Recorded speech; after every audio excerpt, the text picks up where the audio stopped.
Assalamu alaikum wa rahmatullahi wa barakatuh. Can the brothers and sisters hear me?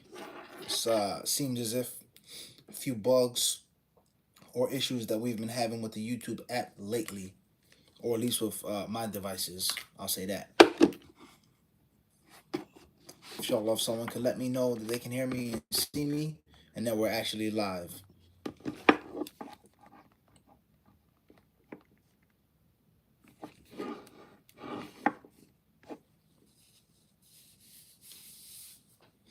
All right, Jazakumullah khairan, barakallah feek. Okay, we'll try to work on it. It can't be rotated horizontally. If anybody knows, please let me know, inshallah. Jazakumullah khairan. Okay, thanks everybody. Man-made, that's right. Crystal. Crystal clear. Jazakumullah khairan. We're working on a fix it, inshallah. All right, so today we'll have a Q&A. Bi'idhnillahi ta'ala. If there's anyone who would like to post a question, feel free to do so. Following our rules. Name, first and last, initials, first and last, city, state, village, province, town. Inshallah, hopefully no loaded questions. Please don't ask any questions about any personalities, good personalities or bad personalities. And most importantly, make sure that you have an empty cup.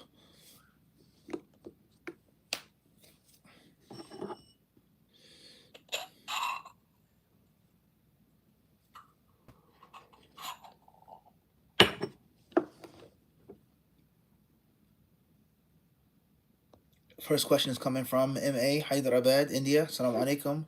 Can I praise Allah using Quranic verses to make dua if I'm in major or minor impurity? طيب.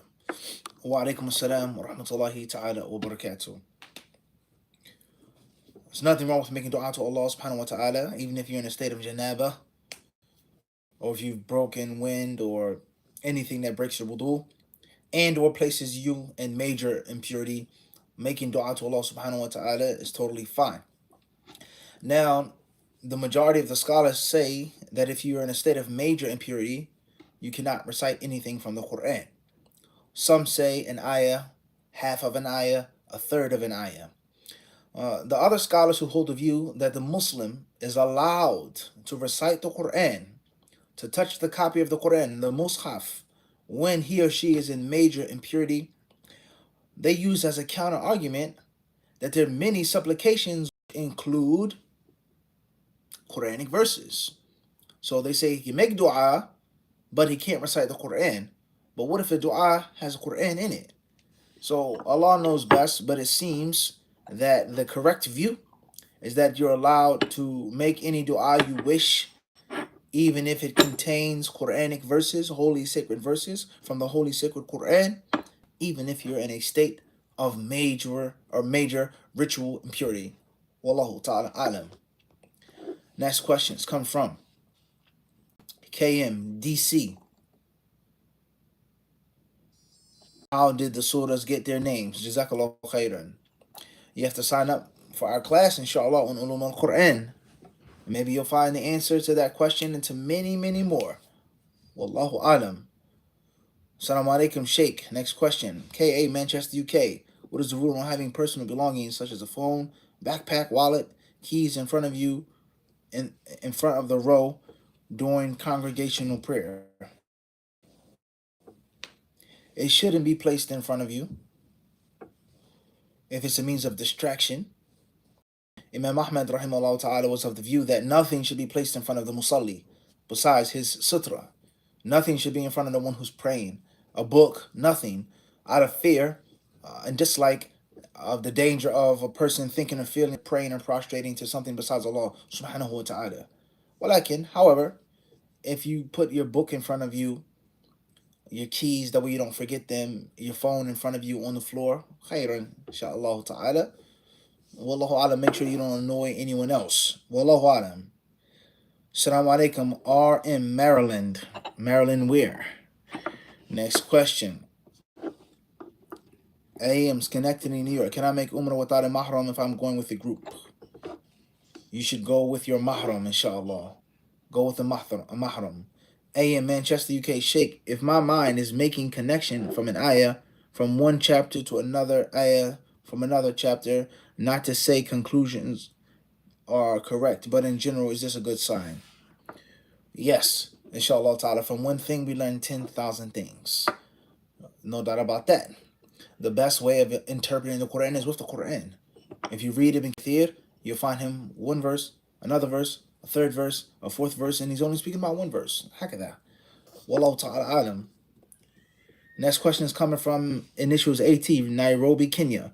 What is the best books for Balagha, and what is the best place to learn the religion in a madrasa or halqa?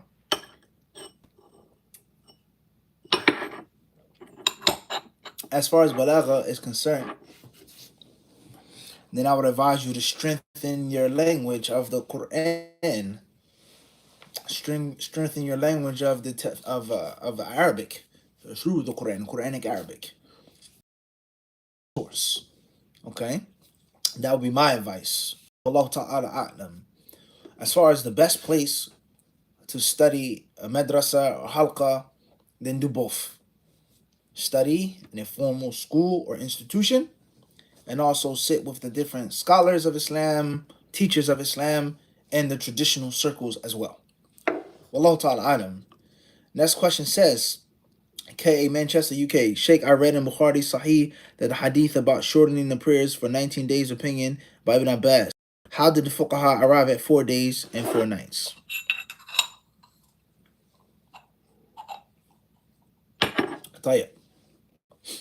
There's a difference between, according to those scholars who hold that view, obviously how long a person can or cannot shorten and combine their prayers is a discussion. But the scholars who hold that view, they say that there's a difference between a person who knows he's going to be in a place for 4 or more nights versus a person who doesn't know how long he's going to be there. So to say the Messenger of Allah والسلام, at the Battle of Tabuk didn't know how long he was going to stay, and his stay did not exceed 19 days. As far as the Prophet ﷺ performing Hajj and staying at Mina, then he knew for sure he was going to be traveling for at least 4 nights. Understand the difference, inshallah? Wallahu alam. Next question is coming from, and it says, and did anyone from the Salaf believe that there is no specified period? Contemporary scholars. When you read the Athar, for sure, you'll find some of the Salaf Salih shortening or combining their prayers for a very long time, way beyond 19 days. So to answer your question, yes. And that's why we said that's a long, detailed discussion on how long you can or cannot shorten and combine. How long are you considered a traveler? That's a long discussion. And the safest thing to do is to take the 4-night, 19-day cap. That's the safest thing to do. Wallahu ta'ala a'lam. That's in brief. Next question says, EC from Stuttgart, Germany. Isn't asking around your potential wife nowadays overrated? The Muslims are not connected nowadays, and nobody can spread lies about you if they don't like you. I don't know exactly what you mean. At the end of the day, if you're trying to marry someone, you're getting to know them. You ask about that person's character, about that person's history, about that person's reputation. I don't see the issue. Wallahu alam. UI from London, UK. I wonder what's more virtuous, living as a practicing and highly devoted Muslim in the West, or traveling to Muslim countries to feed, protect, to feed, protect, and fight for poor and oppressed. That's something you have to figure out. Closer to Allah subhanahu wa ta'ala. What's more needed? AT, or Nairobi, Kenya. What is the most authentic YouTube channel? Next question. JW, Washington, D.C. Assalamu alaikum wa rahmatullah. If someone asks me to borrow money and says they will offer money in return, is this permissible, or should I refuse the extra? Barakallahu fikum.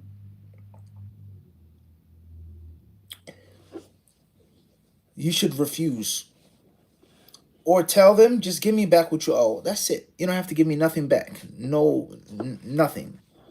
But be careful, because even if you reject that requirement and you accept the person to take the money with the clear intention of them giving it back to you in a greater or larger amount, then that can also fall into riba. All right? Wallahu alam.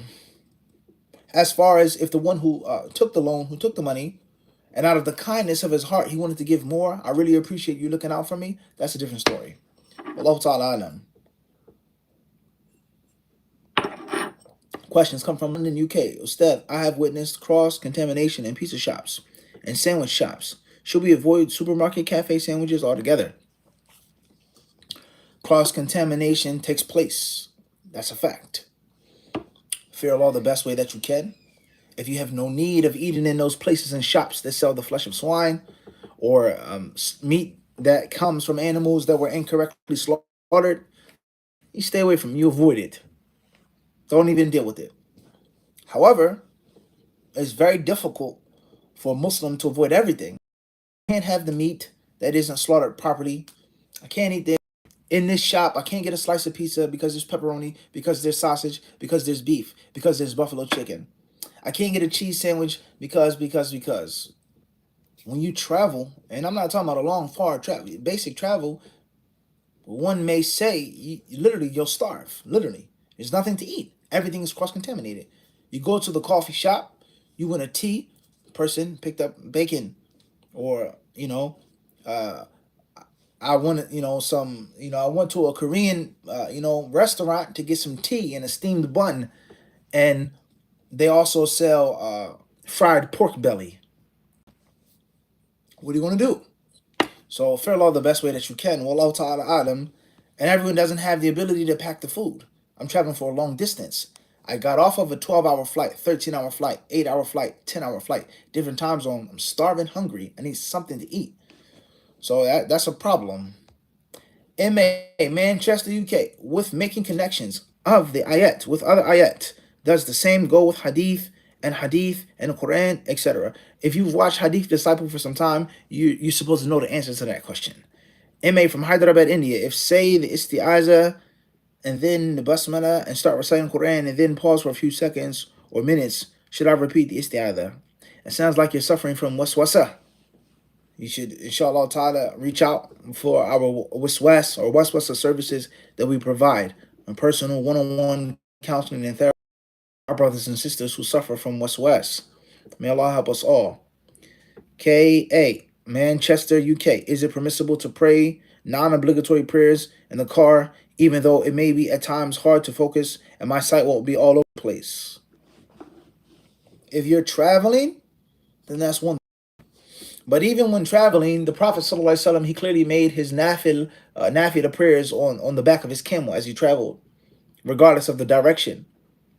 But I think driving in a car is a little bit different from the camel, whereas the camel is relatively slow to the car, and the danger of the camel straying isn't like that of the car. One small move to the left or the right, and it can be an accident.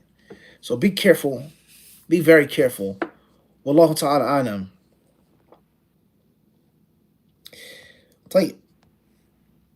And of course, guys, I don't think it's a something that needs to be pointed out. What's happening in the world today and what's been happening for a very long time, regardless of this or that, please don't forget to make dua for the Muslims that are suffering in the lands of Palestine, whether it be the Gaza Strip was called or named, so on and so forth. Muslims who are in prison or captives in Israel, whatever it's called, West Bank, Gaza Strip, Israel, Philistine, the Muslims, make dua for them. Make dua for them. Muslims who have lost their lives, may Allah be merciful to them and forgive them of their sins and them into Jannah. And those Muslims who lost their lives, if they died as martyrs, may Allah martyr them. Ameen. We ask Allah subhanahu wa ta'ala to allow their enemies to be silenced and vanquished, and for us to see Allah's power in their revenge and their retribution in this world before the hereafter. Allahumma ameen. And obviously, the conflict there is a very long conflict. It isn't some simple surface level simplistic argument that many Muslims and non-Muslims think. It's a very long, long, long history of conflict in those lands, and it's a very painful history of the conflict in those lands, and not just from the non-Muslims, Jews, Zionists being the bad guys, evil people, but the Muslims themselves, and the different wars and battles and the fighting and the selling. I don't want to use all words which are borderline disrespectful, but how different Muslims basically sold Al Masjid Al Aqsa in the Quds to keep their own properties and territories. That's a long, long, long, long painful history there. Al Masjid Al Aqsa for sure is the third most holy, or the third holiest site in Al Islam, Al Masjid Al Aqsa. Okay, and those blessed lands, the lands of Shem that have been blessed. So we make dua for our Muslim brothers there. And of course, it's a long discussion regarding that conflict, as I said, within Islam, Shi'i, Sunni, the types of Sunni, Shi'is. Very long discussion, pre-crusade. Very long discussion. And the non-Muslims as well, with regards to Christians, Jews, okay, other people, let alone what's happening today. All right. And it's a very long discussion, and it can be discussed from an Islamic standpoint, spiritual standpoint. What is the position of the Muslim regarding this? But that's not all. There's a political standpoint as well, and a social standpoint, and a moral standpoint, and this, and so on and so forth. And the media bombardment, you can't do anything, watch anything, listen to anything, except that you're going to hear about it. And we know how you're going to hear about it. You're going to hear about it through a filter. You're going to hear about it with certain words or terms. People here are dead, and people there are killed.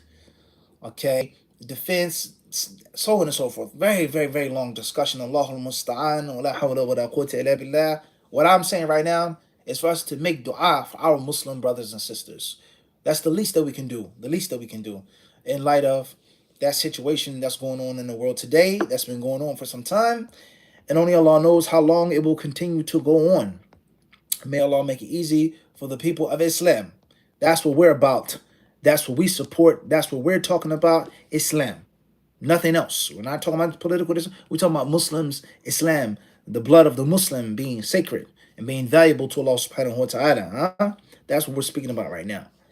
May Allah give those brothers and sisters peace and retribution. Ameen.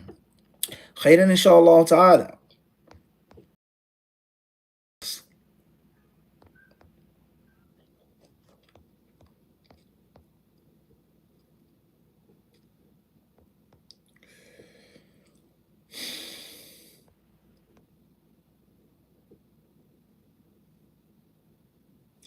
MA from Hyderabad, India. If I want to recite one verse from one surah and immediately follow it with another verse to make connections, is this permissible? This is permissible. MA from Manchester, UK. Hope you didn't mind me asking, when the slave trade occurred, many continents were Muslim. Does this mean people were taken from Darul Islam to Darul Kufr? Jazakallah khairan. There's nothing wrong with asking a question like that. It's not offensive, nor is slavery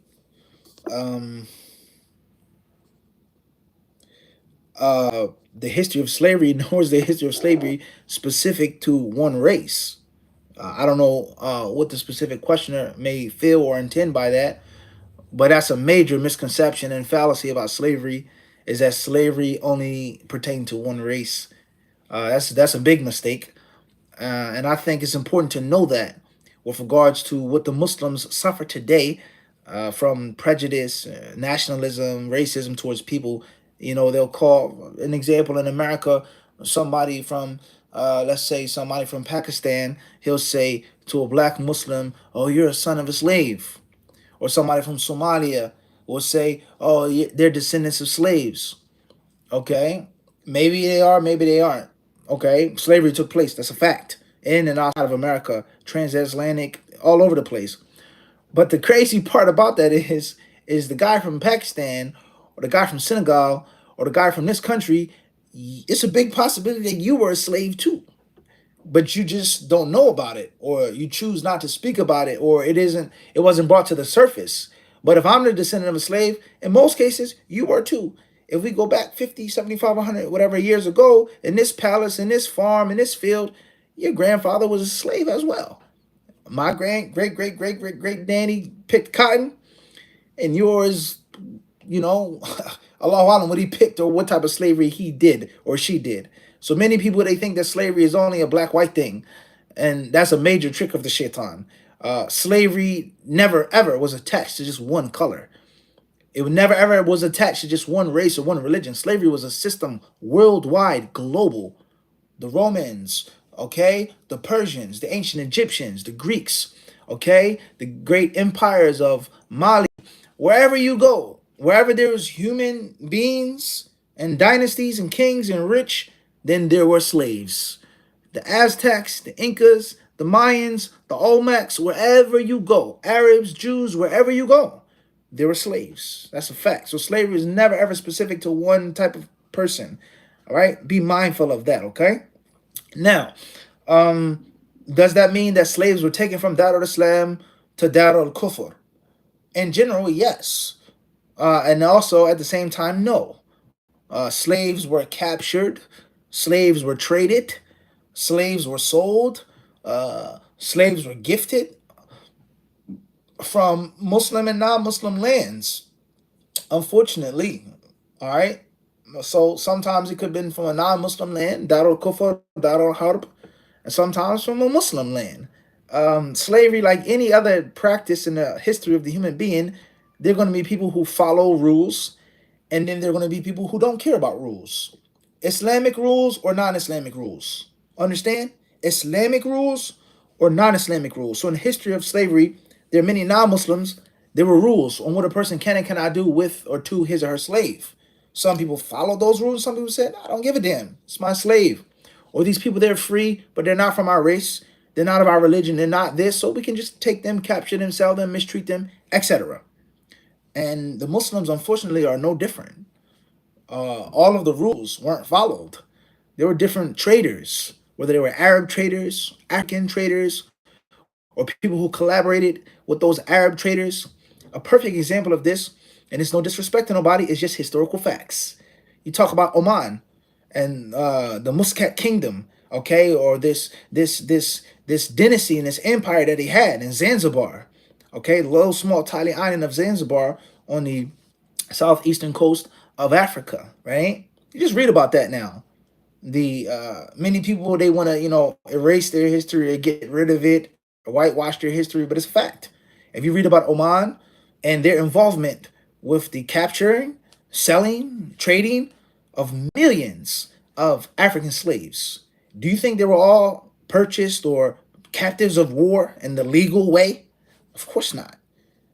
All right. So the moral of the story is that people were brought legally and illegally, okay, inside of Islam and outside of Islam.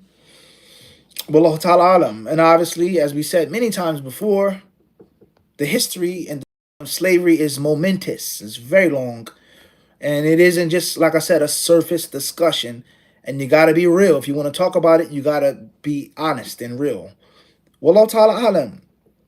Next question says, Assalamu alaikum. No initials. AS London, UK. What are your thoughts on HIF programs?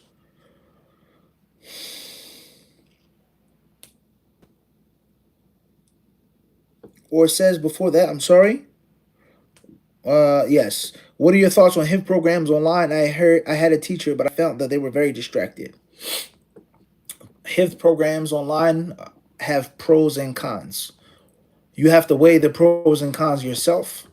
Sometimes people can't study in person, so the online program is perfect for them. But of course, it's nothing like the live show. Nothing is like sitting in front of the teacher looking at your mouth, your lips, your tongue, your teeth, making sure that you're pronouncing everything properly. The energy, the feel, the vibe, the barakah. There's nothing like it in person. Wallahu ta'ala alam. Next question says, I London, UK. When I was young, I stole from my workplace and other places. I went to right my wrongs? Shall I donate the amount I stole to charity or try to pay it back to the company more sufficient? Try to give it back to the company if you can. Bi'idhnillahi ta'ala. And if not, then give it out. Wallahu alam.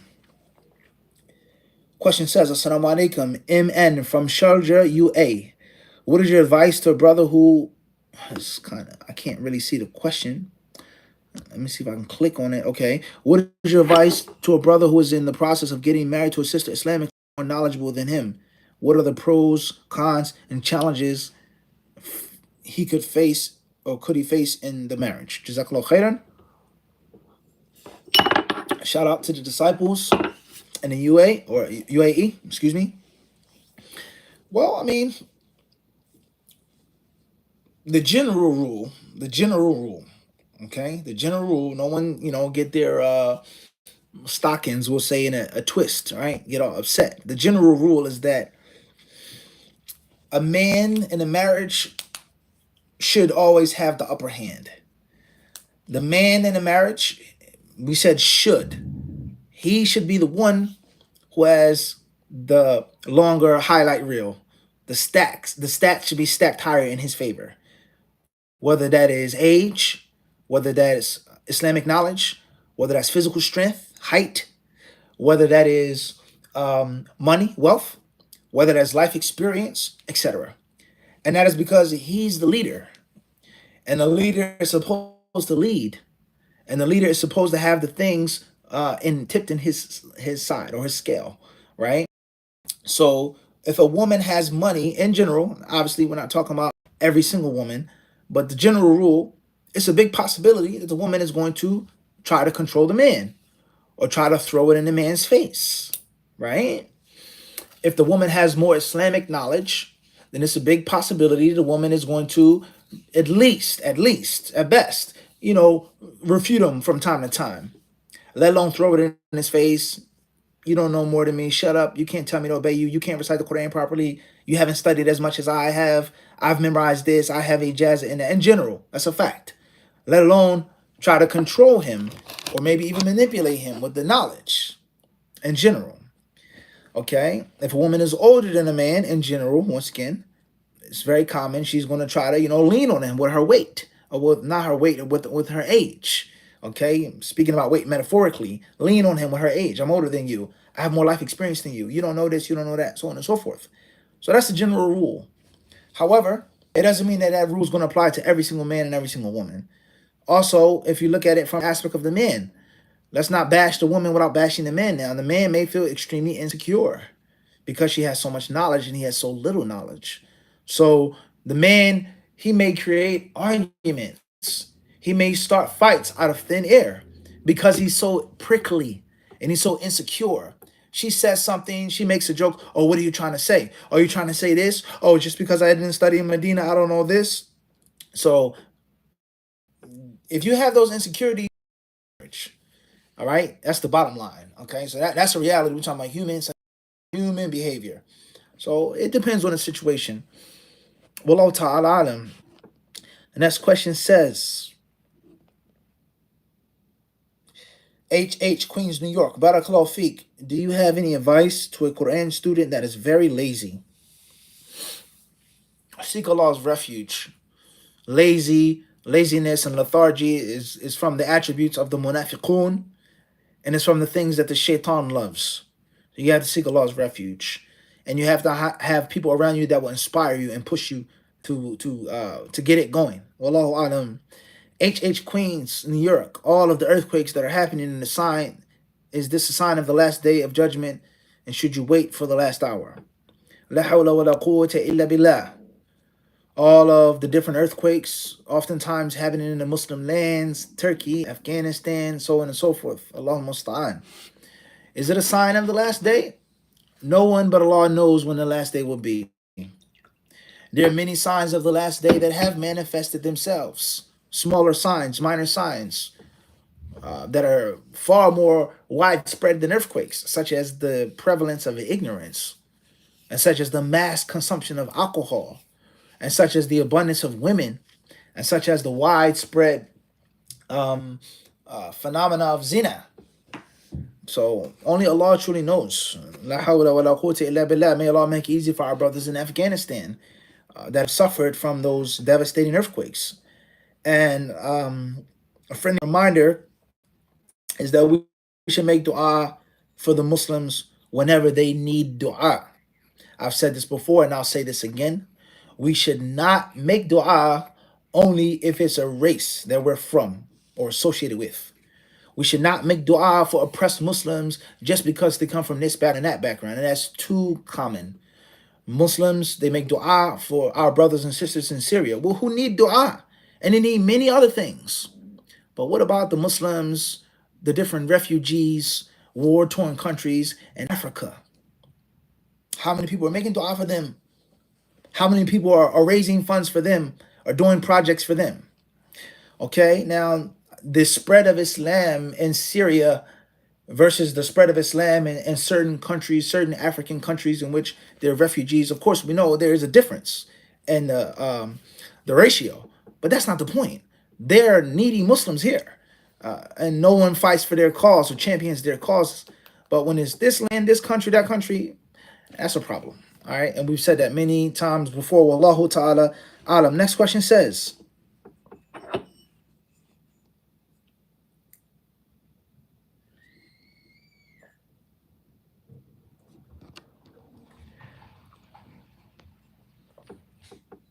MB from Marietta, Georgia. Any chance you'll be doing a monthly class regarding the situation, Sheikh? You talking about the conflict in Palestine? Next question is coming from Hyderabad, India. Initials MA. How to increase ghira for al-Quds and other holy lands as a Muslim who is non-practicing and disconnected from Islamic heritage. By reading the Quran and reflecting on it. Allah mentioning something, swearing by something, extolling something, praising something, so on and so forth. That has to increase your love and your respect and your jealousy for that place or that site that Allah has praised and lauded in His Quran, in His book. Wallahu ta'ala alam.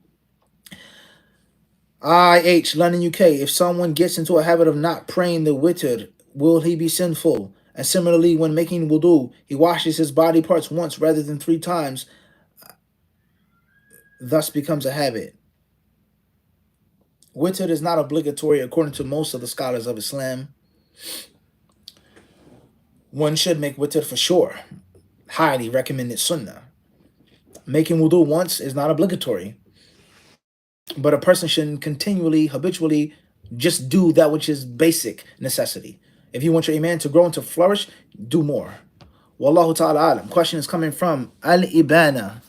Is Tasfiyah Tarbiyah MN Sharjah UAE. The hadith of the wife being cursed if she refuses to come to her husband's bed. Does that suggest that a man should have a bedroom place for himself and have his wife come to him? That suggests everything that I just explained to you. Is that the man is supposed to be the boss. The man is supposed to be the breadwinner. The man is supposed to be the head honcho. He's supposed to run things. He's supposed to provide and support and control. That way, when he does command his wife, it's easier for his wife to listen and to obey. Versus, it's the wife's house, the wife's money, the wife has the knowledge. It's a little difficult now, right? Wallahu ta'ala alam. The next question says, Amen. Sharjah, UAE, Barakallahu Feek. What is said about a country that is an Islamic country or a Muslim country, and there's a difference between the two terms? I would say there's a difference, even though the terms can be interchangeable or synonymous. Muslim, Islamic. A land in which Muslims live versus an Islamic land. A land in which Islam is dominant and not just Muslims living there. Because there are thousands, if not millions of Muslims living in different countries that are totally non-Islamic. So the Islamic land, first and foremost, it should be ran by an Islamic, or at least, well, you asked about Islamic, see the difference already? An Islamic government. A legitimate Islamic government that's legal according to the laws of Islam. and the laws, the bylaws, the constitution should be based off of Islam. It doesn't mean that there aren't going to be mistakes and errors. It doesn't mean that there aren't going to be flaws and mistakes. No one is perfect. People in the time of the prophets weren't perfect. There was the fornicator, there was the thief, there was the liar, there was the scandalmonger. People had problems, okay? But the foundation should be Kitab and Sunnah, Islam, and the ijtihad based off of Quran and Sunnah. And the different modern things and modern systems should go back to the principles of Quran and Sunnah. All right. And if there is something haram or haram things in the land or the country, they shouldn't be dominant. They shouldn't be prevalent. And they shouldn't be the default, the foundation of the haram. Then we have some Islamic elements. Understand? Wallahu ta'ala alam. And of course, many people, they think and they feel that an Islamic country is Islamic just because there's a masjid in the adhan. And that's wrong. And many people on the other side of the extreme, they think and they feel just because there's a bank or this is this type of haram act there, then it's automatically non-Islamic or non-Muslim. That's also an extreme. So there has to be a scholastic discussion on what defines an Islamic / Muslim country. We're going to stop here today. Jazakumullahu khairan. Thank you to everyone who joined, who participated. We ask Allah subhanahu wa ta'ala to bless each and every one of you. And hopefully the little bit of knowledge that I was able to share with you will be a benefit for your souls and your bodies in this world and your minds in this world and in the next. Jazakumullah khairan. As we said before, don't forget to make dua for our brothers and sisters there. Those who wish to reach us at our platform or platforms, HadithDiscipleshop.com, muftihadith at Gmail, bi'idhnillahi ta'ala as well, to reach us for our classes, our lectures, our workshops, our services. For those who wish to donate and contribute and support the cause and allow our services to be more and to be better and to be of higher quality, you can do so as well. If you want personal counseling for marriage, online, virtual, in person, guidance with regards to divorce, help and therapy concerning suicide or wiswas, all of the services that a in-person imam provides for his community, we provide all of those services and many more virtually. Tutoring, personal Q&As. If you want one-on-one time to read, to ask questions without waiting in line, so on and so forth, you can do all of that. You can find all of that at HadithDiscipleshop.com. And inshallah ta'ala, please don't forget about our monthly lectures, the last Thursday of every month, and our upcoming Sisters Hadith class. Bi'idhnillahi ta'ala, will be class online, virtually, just for sisters with regards to how to learn and study the hadith of the Prophet sallallahu alaihi wasallam in a systematic, structured way. That will be announced soon, the exact when, bi'idhnillahi ta'ala, the exact material, what's needed. You can find all of that at hadithdiscipleshop.com. Jazakumullahu khairan wa sallallahu wa sallam wa barak ala abdihi wa rasulihi nabiyina wa imamina Muhammad.